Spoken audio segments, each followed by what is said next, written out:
Which graph represents the function f of x equals 2x minus 1? So remember, this is a linear function. When you have a line, slope-intercept form of a linear equation is y equals mx plus b.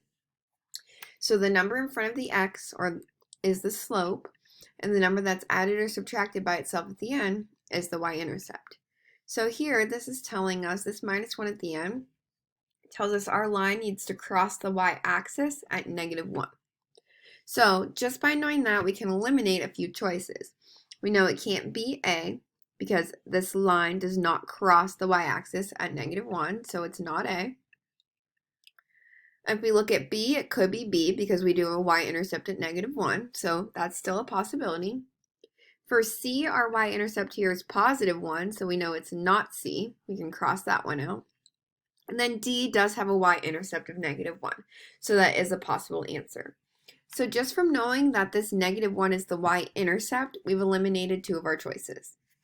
Now remember, the number in front of the x is the slope. So this says to get from one point on the line to the next, I need to go up 2 and over 1. Because remember, slope is rise over run. So the top number in your slope is your change in y, the bottom number is your change in x.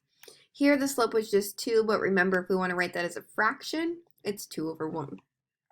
So if we look at choice B here, to get from the y-intercept to the next point on our line, we go up 2 and over 1. So the slope here is 2. In choice D, to get from one point on the line to the next, you go up 1, but over 2. So the slope here is 1/2. So that means the correct answer is B. This line represents the function f of x equals 2x minus 1.